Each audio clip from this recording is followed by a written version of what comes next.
哪儿来的贼？竟然连琅琊王也敢杀！依我看来，这些恐怕还是熟人。二豪，还不出去！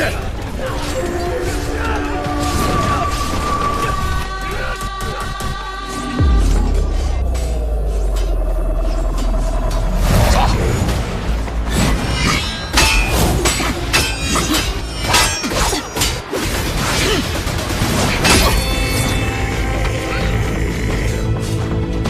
怎么回事？就来这么点人？觉得人少，你们多派些。大家长在上次刺杀琅琊王的行动中身负重伤，我等需要留下足够的人手守卫大家长。你们知道，我来此处不会带多少护卫，所以觉得这是杀我的最好时机。我们从来都不觉得能够杀死你，杀你的代价太高了，安和承担不起。那为何我们又在此处相见了呢？我刚才不是讲过了，都是那该死的命运啊！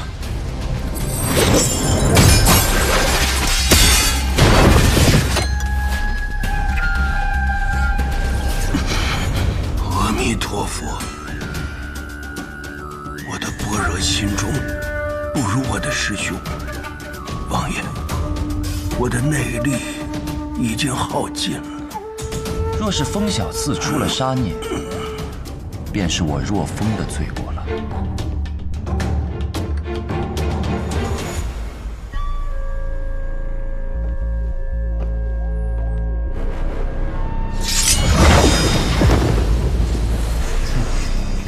让我见识一下这传说中的列国剑法——天魔16舞。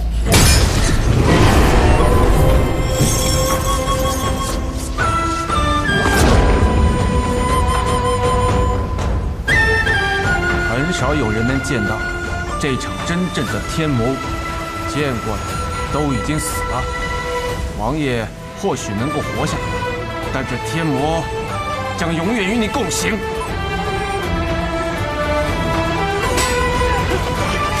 城主，我呼叫援兵。是。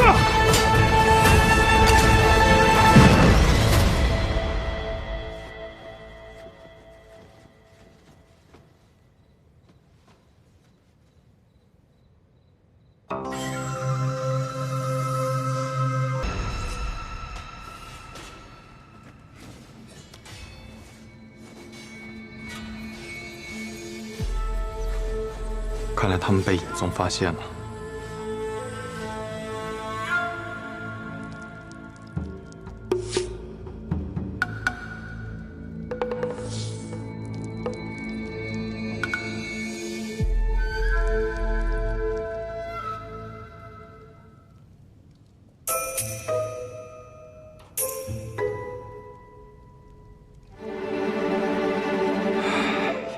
有点恶心。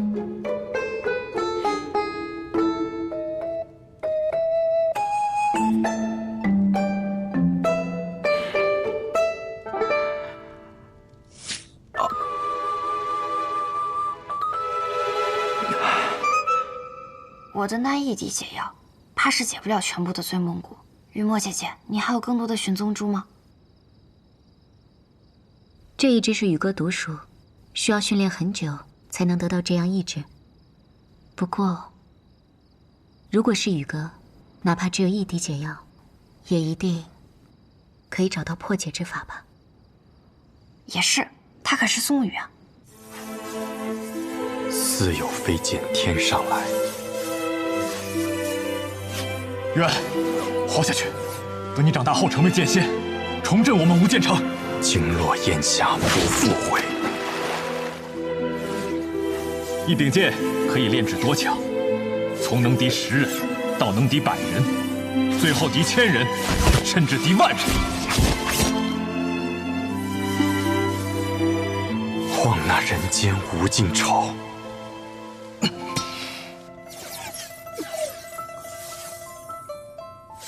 再看来时，当空月。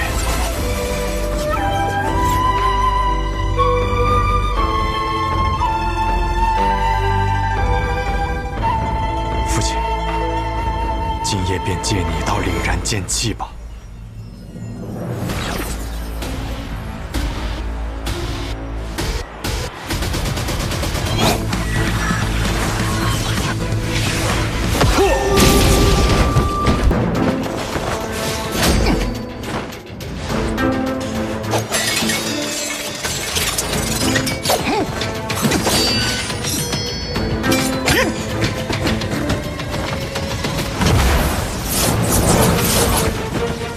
小心啊！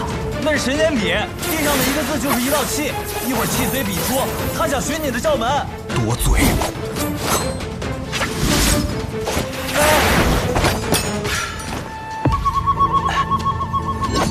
二爷，速速离开！苏公子，救命之恩来日必报，那你自己多加小心。起！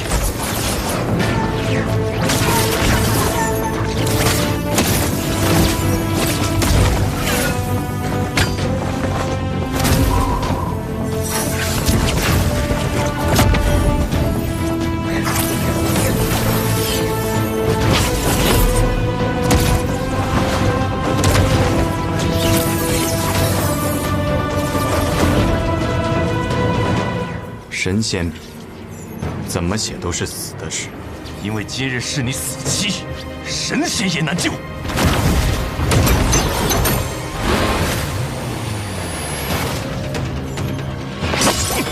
哎，小心啊！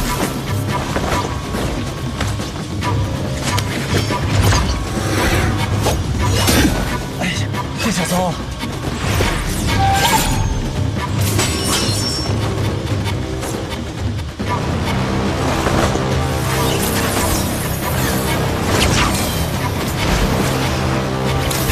这怎么还下死手呢？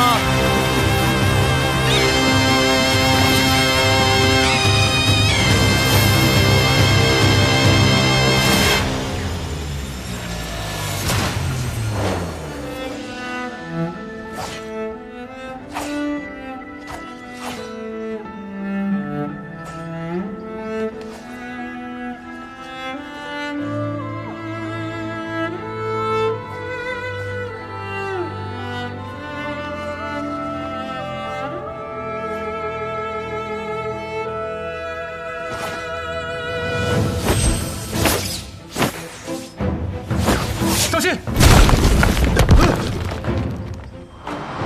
苏沐雨，你干嘛呢？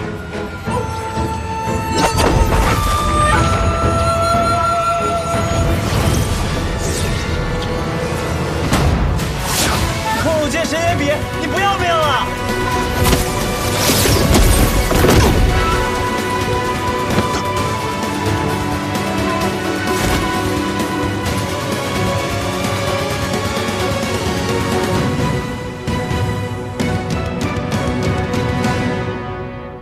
不愧为吴建城曾经的少主，居然会指剑。只是这门剑术伤人伤己，若久不练，一指成剑便废一指。所以我还有9指，便能挥9道剑气，3道剑气杀一人，足矣。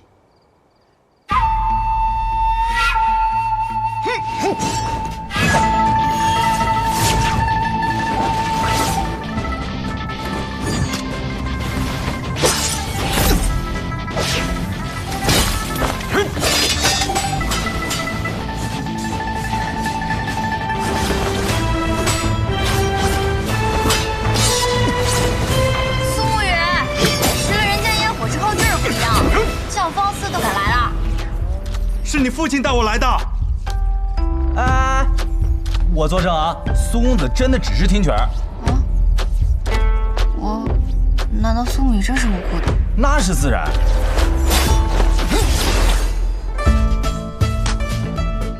来了叫方司只是听曲，就像是我去了天启城的碉楼小筑，然后点了杯普洱。你知道这叫什么吗？叫什么？又当什么立什么。当机立断。二爷，帮我照顾白神医。哎，好。打架还有机会插嘴啊！你先照顾好你自己吧。先生，涂在你那根受伤个手指长。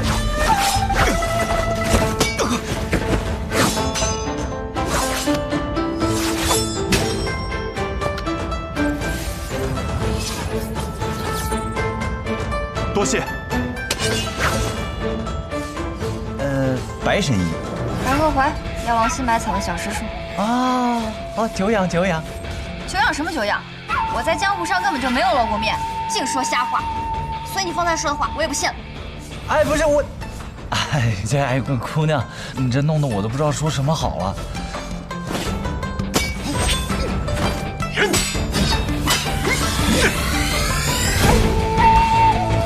白神医看起来好像不太担心宋公子。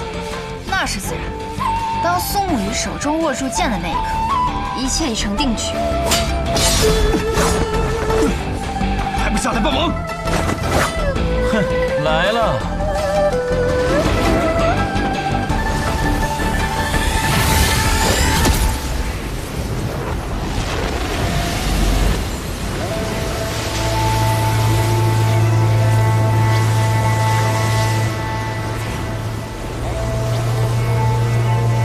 这又是什么情况啊？无须之阵，援兵来了。来的人都是谁啊？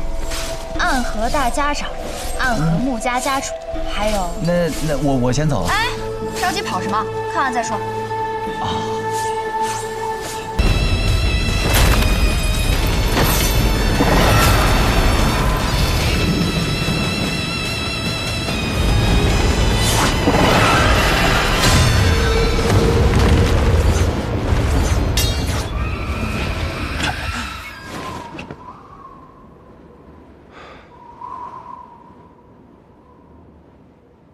我赌赢了。哎呦，宋雨，你老实待着，别出去。穆司令，先夺取绵龙剑，从长计议。祈祷说，谢家的人，当年三家最强的苏家，如今被一个穆慈陵就打得满地找牙。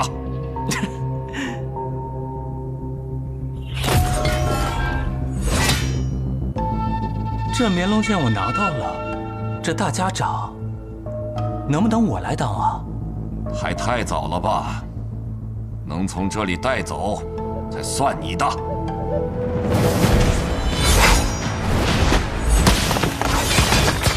饿了，懒得打了，先走一步。有种小计！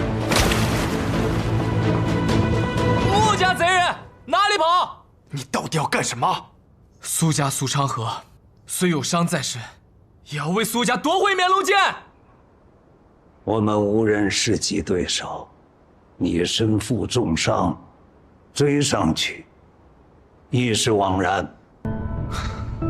剑锋易折，老爷子的心气就像那柄蛇剑一样，在无限接近大家长之位的时候折了。老爷子，宋沐雨，你好像已经没有别的选择了。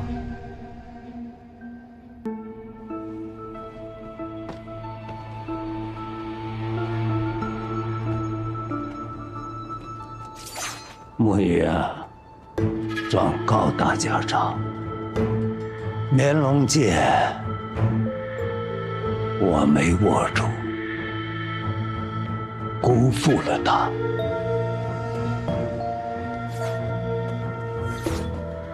所有苏家弟子，收剑。是。号称暗河三家中最强的苏家，到这里就放弃了。穆家出了一个活阎罗，而我苏家亦有一个执伞鬼和一个送葬师。只可惜执伞鬼已经有了新的身份，而送葬师还在想，到底要为谁送葬。我当然是为自己送葬了。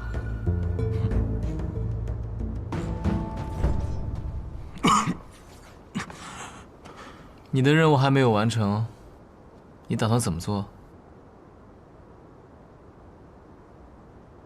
老爷子放弃了大家长之位，之后的事需要同大家长商量。当务之急是先将绵棱剑给夺回来。只凭你一个人？你愿意帮我啊？哎呦，我重伤在身。也好，至少暂时不必和你兵戎相见了。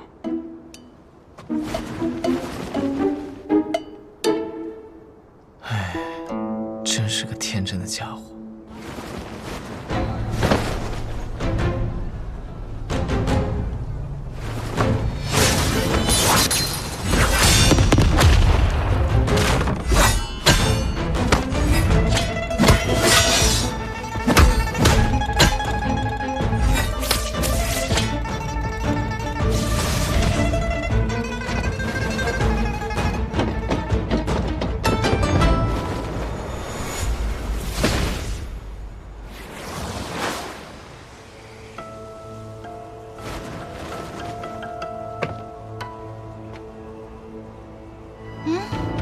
绵棱剑是我的了，不过一柄剑吧，值得这么多人去抢吗？绵棱剑可不是一柄普通的剑，如今3家之乱似乎要失控，还是先把剑带回提魂殿再说。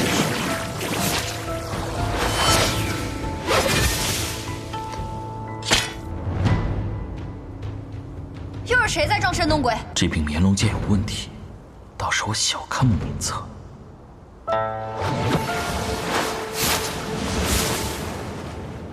把剑留下！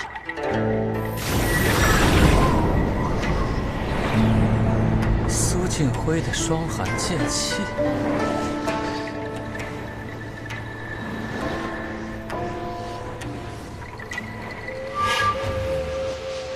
不对，不是剑气，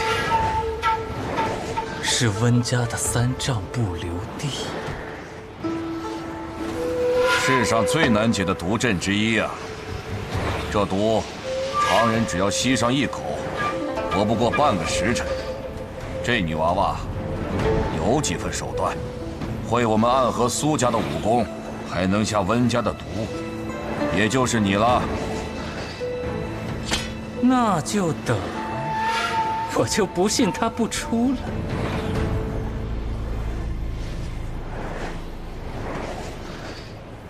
姑娘，你这3丈不留地，维持不了多久的。把剑丢出来，我保你不死。你说维持不了多久就维持不了多久吗？用完这一次，我还有一次。今天这一天，我都让你们无法到达我这阵法之内。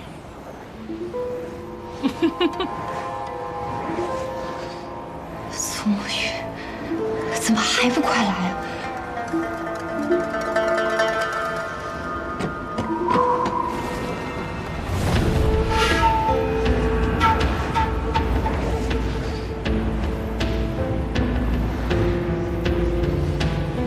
看来姑娘的话是假的，你这毒物已经开始散去了。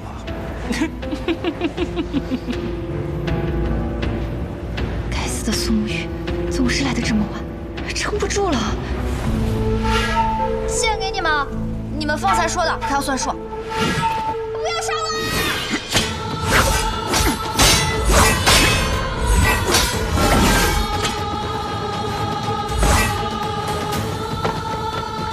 哎，你们怎么来了？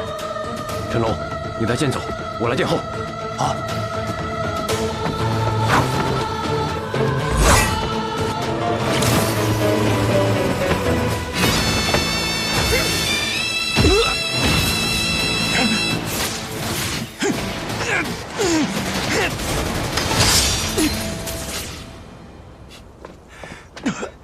陈龙，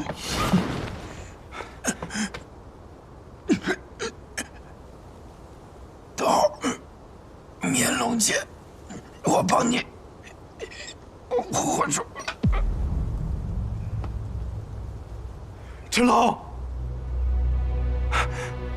是木子哲的逆水传心剑，神医。穿心而过，救不活了。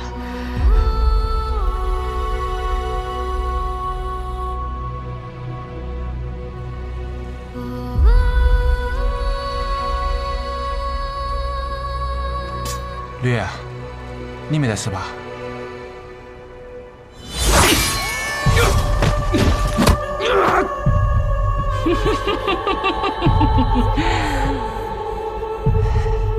撑伞那小子，你的兄弟已经死了一个了，这里还剩一个。我们做个交易，把剑给我。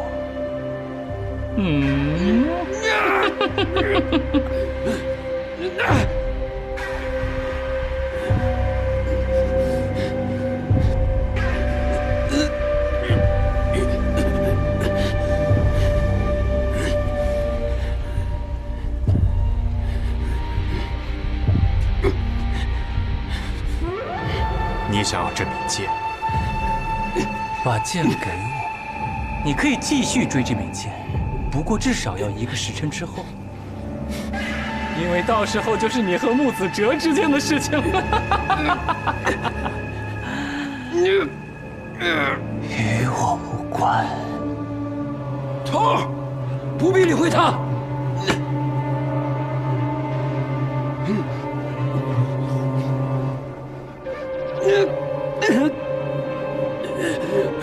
他还是剑。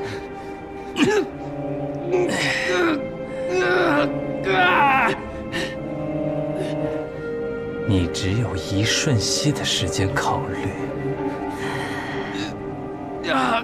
好，我给你。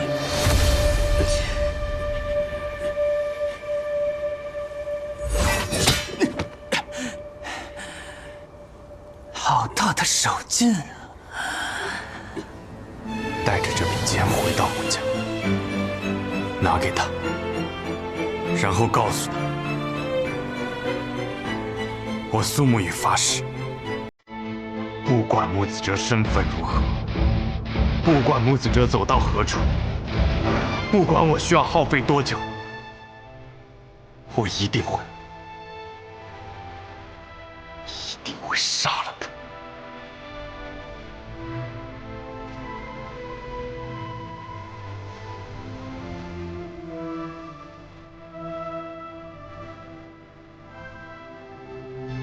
好，好，好，我一定会等到。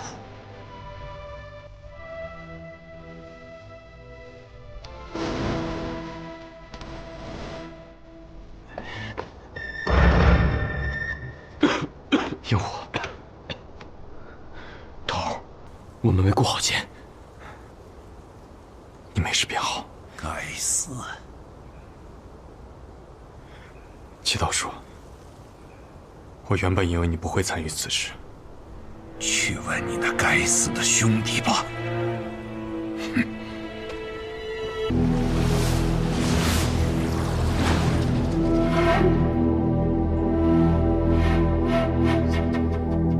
来的居然是你！天官赐福，地官赦罪，水官解厄。如今暗河混乱如斯，自然得由我来消灾除恶。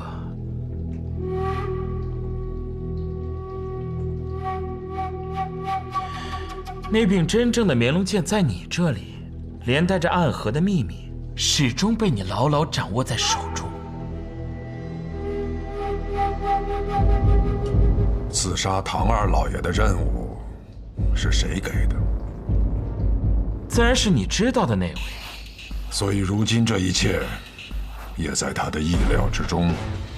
哼，他又不是圣人，怎算得了这么多？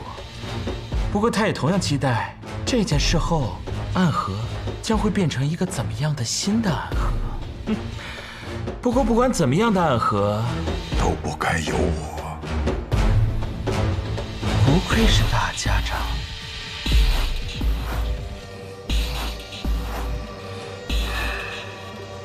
我可以去家园。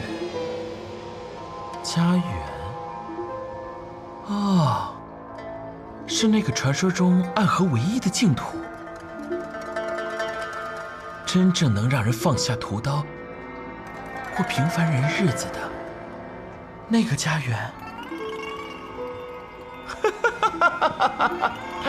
换一个人说出这样的话，我都不会觉得可笑。可你是大家长啊，你应当知道，家园是从来都不曾存在的，那只是一个谎言。我做了30年大家长，比离任那些时间都长，所以我也做了很多他们未曾做到的事情。原来你真的背着我们，偷偷建了一个这样的地方，这就是你给自己安排的退路。你是要忤逆三观？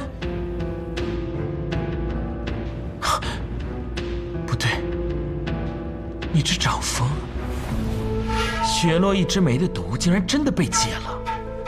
我做了30年大家长，唯一一件没有做过的事情，便是认输。你们想用我的死学习出一个新的暗河，可我却觉得，只有你们死，暗河才会拥有新的未来。如你所说，我身上的毒已解开，你不是我的对手。我想你应该明白，暗河从来不是你的暗河，也不是我们提魂殿的暗河，它只是一柄握在别人手中的刀。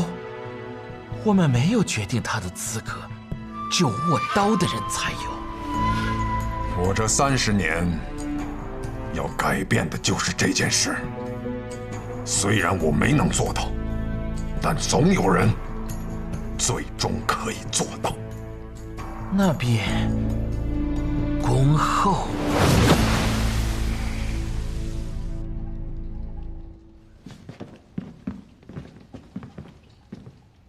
大家长，绵龙剑，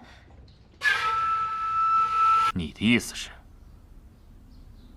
杀死锦玉的，在我们4人之中？嘘，这话可不当说啊！我不是卓清大剑的弟子，更不会什么虚怀功了。哎，不信，你们可以试试我。可是你的师父并没有死，他是卓清的师弟，这么些年来，也应该悟出了什么吧？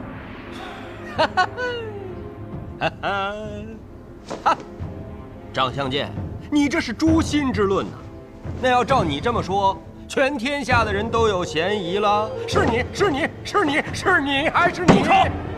我的好朋友死了，我做什么都不为过。金仙，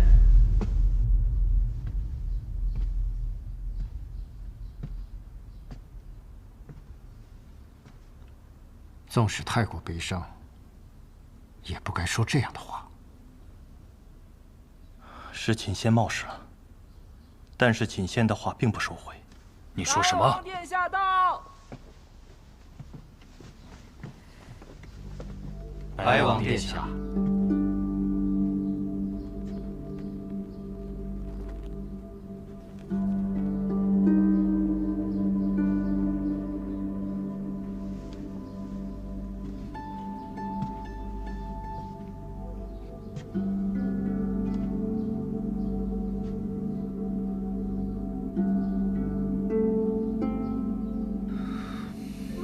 二师父，这么多年，我一直都在想象你的模样。我想象过，你是身居某座山上的隐士，是写尽千帆的天才书生。可没想到，你还是和我当年看到的一样。二师父，其实你并不有趣。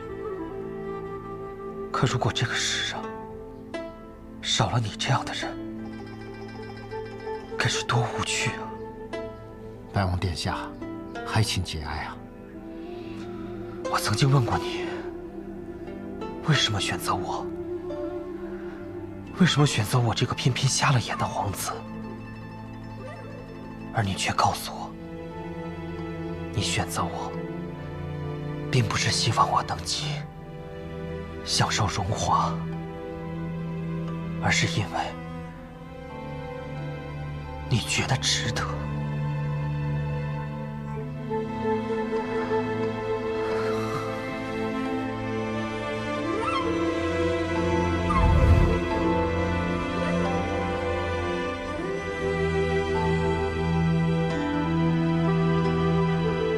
我知道二师父为何而死。这个皇位我可以不要，但这个仇我一定会报。二哥真是这么说的？哼，可笑！我当初就告诉过你，白王一向谨慎，这局势未定，不会轻易出手。此子只可搁置，不要妄动。你是在责怪我吗，大剑？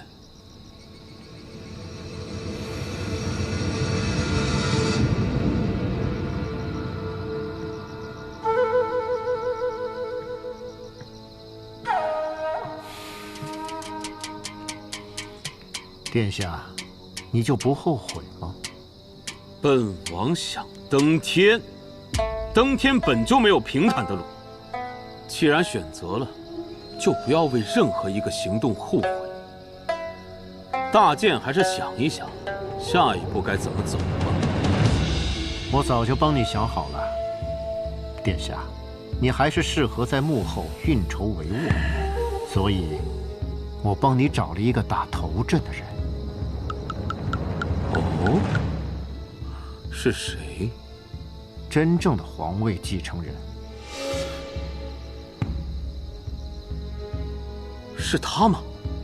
他竟然还活着！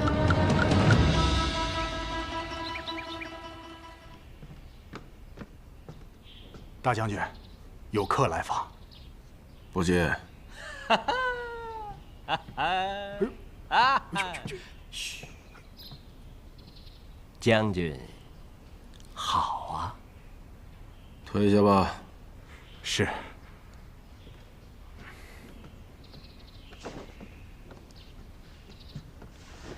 大将军，冒犯了。你们这5个太监啊，我也就见你顺眼点儿。其他那几个，长得要么像书生，要么像世家公子。哼。那谨言呢？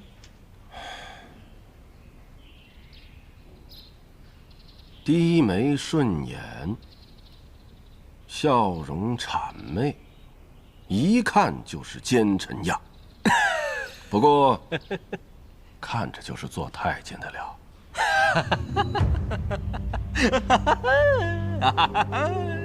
大将军，说笑了不是？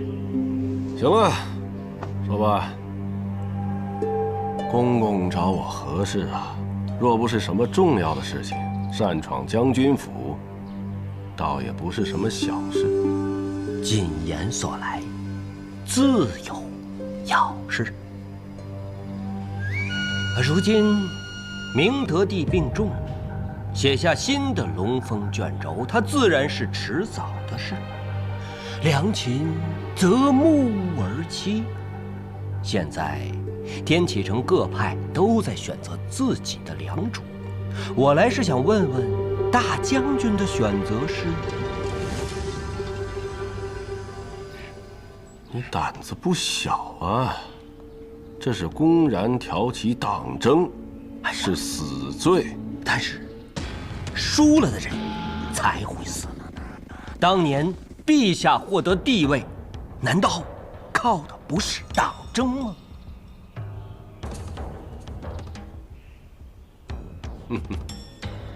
哎，我的选择，我闺女已经替我选了。永安王萧楚河，整个天启城都知道我的选择，这一点连陛下都不会怀疑。将军的选择是在白王、赤王、永安王之间，若是这3位，将军确实别无选择。但是，我要是给将军另外一个选择呢？一个更好的选择。你到底想说什么？刚才那一句是发自肺腑之言。你手上有什么？如将军心中所想，一封卷轴，卷轴上的名字也如将军心中所想。卷轴呢？大将军，你也太小看谨言了。这么重要的东西，我怎么会带在身上？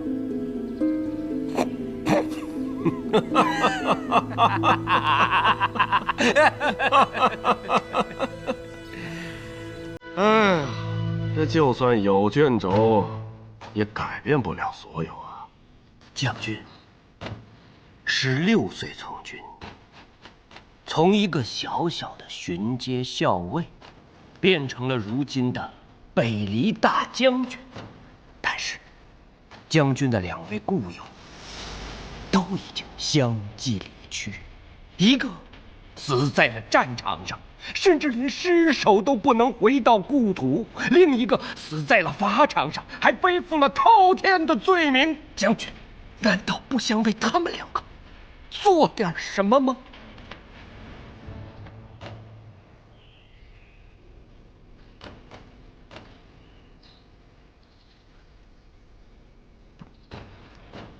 我不是一个很有耐心的人，想说什么，立刻说完。最好的选择，我已经替将军寻到了。只要将军一声令下，罢兵天齐，指日可待。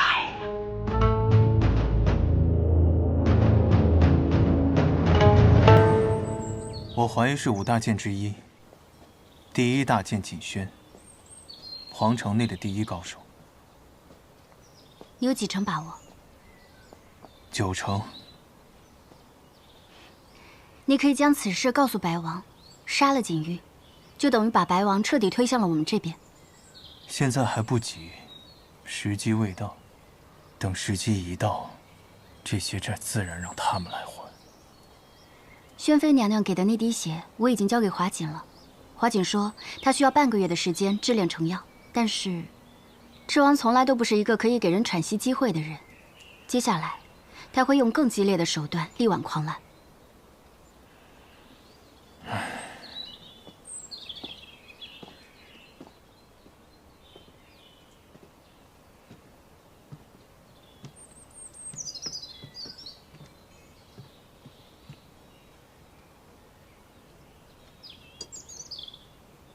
好啦，我们不聊刚刚的事情了，我们聊点轻松的。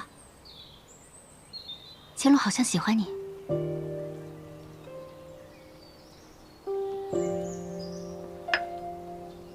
雷无杰才是真的喜欢你吧？没想到你这样的人也会扯开话题。我只是觉得你说的不对。哪里不对？他不是好像喜欢我，他就是喜欢我。萧瑟，没想到你改了名字，还和以前一样不知廉耻。可是雷无杰好像觉得是你喜欢我，比以前还不知廉耻。若依，其实我知道，你也喜欢雷无极。从你们在百花大会上跳舞，我就知道了。我觉得雷无杰身上有一个人最原始、最纯粹的品质。那些品质我们曾经都有，但因为种种原因，我们放下了。只有他还保留着。吴昕说过，他是天生玲珑心。那你呢？你喜欢千洛吗？这2者之间好像没有什么关系。如今在这天启城满城风雨的情况下，我们还有心情在这谈笑风月，传出去也不怕被人笑死。你又扯开话题。我若真是喜欢风月之人，4年前不就纳妃了？腰细娇小，肤白貌美，还有点小任性，也算是个极品了。听你这语气，还真像是醉梦楼里看花魁的登徒子。那你喜欢千罗吗？喜欢啊。我还有事，先走一步。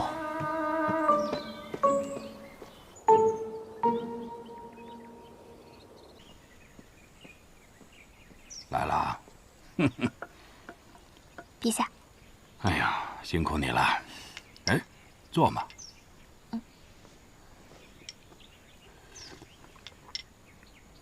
小神医，我听说前些日子你染上了寒疾，现在怎么样？好些了吗？自然，区区寒疾怎么能难倒神医？你是小神医，怎么会染上寒疾呢？陛下，我晚些时候再来给你施针。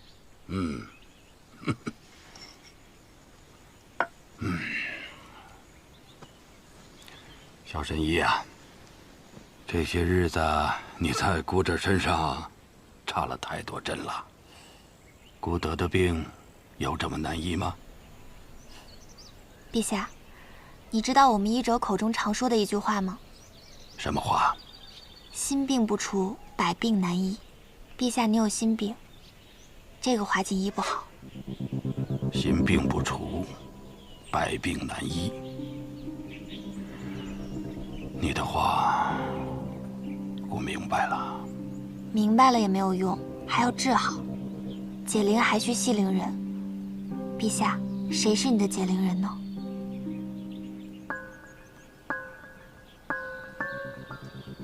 他死了。死了？死了。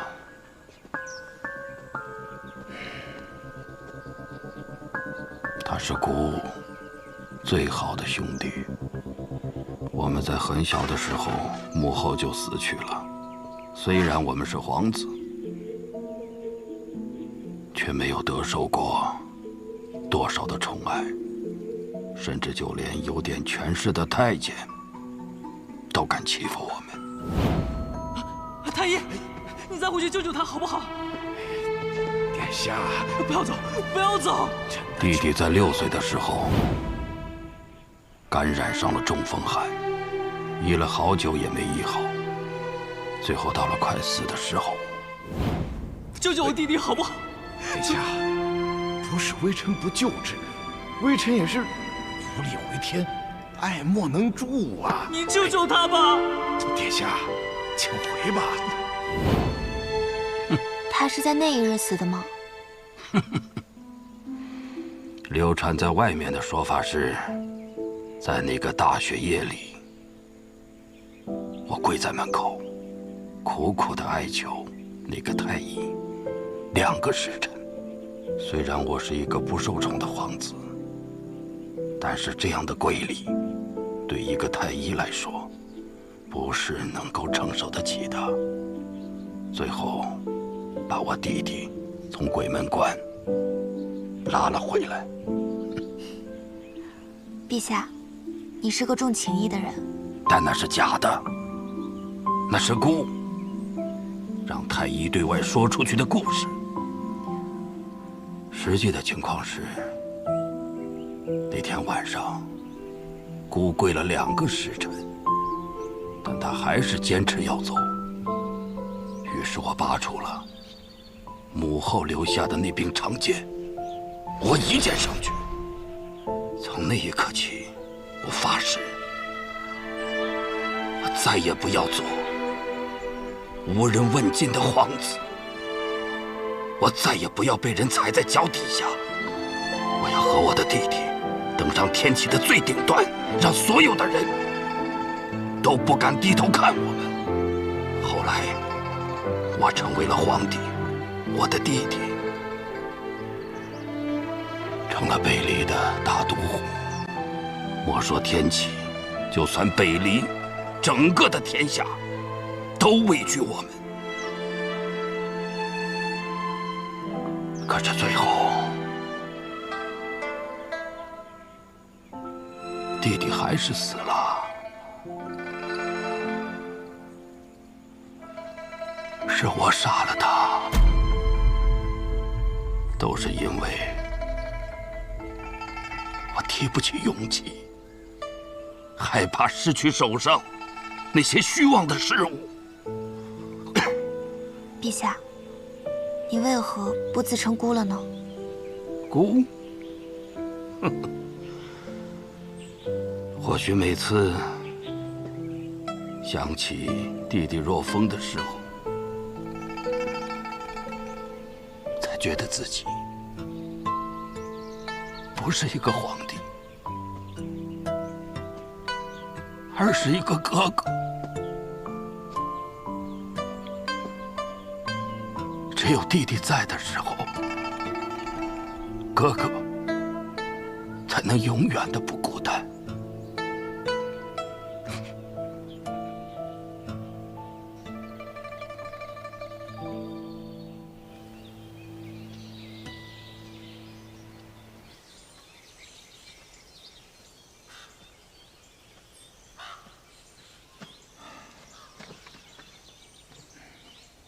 提春叔叔，这无聊的日子厌倦了吗？你说呢？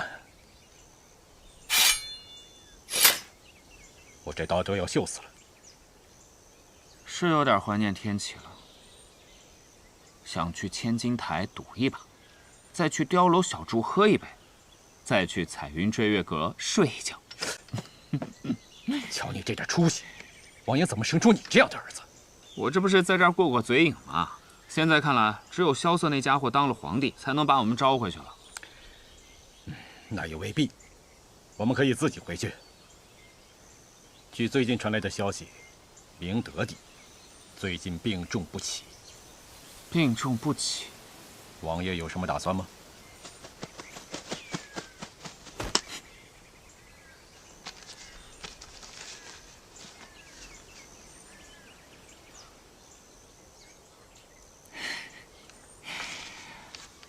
让我们回到天启的那把火终于来了，虽然不是萧瑟点燃的，但是命运有时候就是这般的离奇，突然间心生归意，便什么都来找我了。那便归吧，策马扬鞭，直逼天启。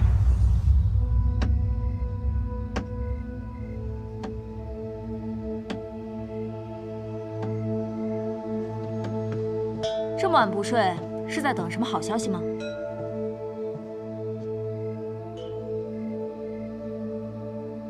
你来了就肯定没有好消息。行，你既然这么说，我现在就走，不给你添堵。开玩笑的。你的好兄弟蛰伏多年，最近似乎有些不安分了。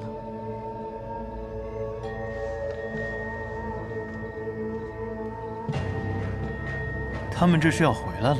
是，但你似乎并不惊讶。我们的对手啊，以他们的做事风格，时机到了，也该走到这一步了。不过吸引他们的东西又是什么呢？不知道。白小堂只查到，在那之前，谨言去过一次将军府，随后将军府便派出了16名密探，悄悄出城了。那应该是龙峰卷轴。什么是龙峰卷轴？当年，八王之乱爆发，各大皇子纷纷闯进皇宫，一路杀到了平清殿。他们都在等，即将驾崩的先帝从里面送出来的龙峰卷轴上面写着他们的名字。可到最后，只有琅琊王和明德帝取得了最后的胜利。